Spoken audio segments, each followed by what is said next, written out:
Good morning everybody, myself Acharya Vishwendra. कुछ question आपसे discuss करूँगा।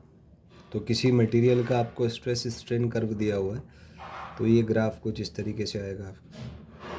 आपसे पहला क्वेश्चन पूछा है proportional limit is given by. तो प्रोपोर्शनल लिमिट माने कहाँ तक स्ट्रेस और स्ट्रेन प्रोपोर्शनल है, मतलब उनका ग्राफ एक स्ट्रेट लाइन होगा। तो आप देख सकते हैं अप टू पॉइंट ए ये ग्राफ स्ट्रेट लाइन है, तो प्रोपोर्शनल लिमिट आपका ए हो जाएगा। Next is yield point is given by. तो यील्ड पॉइंट माने जहाँ पे जिसके बाद खींचने पर बॉडी में परमानेंट एक डिफॉर्मेशन आ जाता है। तो बी से डी तक आप कहीं भी खींचेंगे तो परमानेंट डिफॉर्मेशन आएगा। तो उसका स्टार्टिंग पॉइंट क्योंकि बी है, तो इसलिए यील्ड पॉइंट को हम बी से ही रिप्रेजेंट करेंगे। Next is elastic limit is given by. तो इलास्टिक लिमिट भी बी से ही दी जाती है, क्योंकि अगर बी तक आप खींचते हैं तो बॉडी वापस अपने नेचुरल शेप में आ जाएगी, लेकिन अगर आपने इसको बीच के बियॉन्ड खींच दिया तो फिर ये वापस नहीं आ पाता, तो सब्सटेंस इलास्टिक नहीं होगा। Next question is yield strength of the material is given by. तो यील्ड स्ट्रेंथ जो बी के कोरस्पॉन्डिंग आएगा, जो यील्ड पॉइंट के कोरस्पॉन्डिंग स्ट्रेंथ आता है उसको यील्ड स्ट्रेंथ बोलते हैं। तो ये सिग्मा बी पॉइंट से आप डिनोट करेंगे। Next is after what point strain is non zero while stress में भी ज़ीरो। तो पॉइंट बी के बाद आप देख सकते हैं कि अगर स्ट्रेस को आपने ज़ीरो कर दिया तो भी स्ट्रेन नॉन ज़ीरो हो सकता है।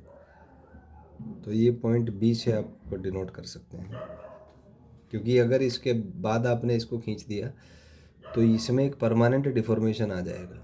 तो अगर परमानेंट डिफॉर्मेशन आएगा तो उसमें एक परमानेंट स्ट्रेन भी होगा, तो ये पॉइंट बी आ जाएगा आपका।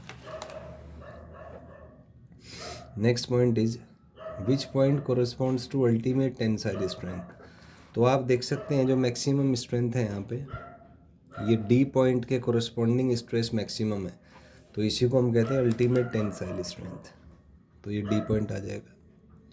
Next is which point corresponds to fracture point. तो ये जो ई पॉइंट है ये फ्रैक्चर पॉइंट को कोरस्पॉन्ड करता है एज पर the standard graph. Next is when is a material called brittle. तो एक मटेरियल ब्रिटल होता है जब अल्टीमेट स्ट्रेस और फ्रैक्चर पॉइंट के बीच का डिस्टेंस मिनिमम हो। तो जितना कम सेपरेशन होगा मटेरियल उतना ब्रिटल होगा, जबकि जितना ज़्यादा सेपरेशन होगा ये मटेरियल उतना डक्टाइल होगा। इसी पे बेस नेक्स्ट क्वेश्चन है कि when is a material called ductile. तो अगर large separation between D and E है तो मटेरियल आपका डक्टाइल बन जाता है। अगला है stress strain curve for elastic tissue of aorta. तो ये नॉन लीनियर ग्राफ होता है, ऐसा पैराबोलिक टाइप का आएगा, तो ये ग्राफ आ जाएगा।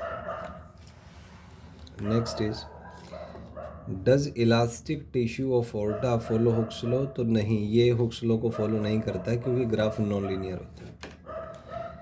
Next is substances like tissue of aorta and rubber etcetera alcohol. तो इनको हम इलास्टोमर्स के नाम से जानते हैं।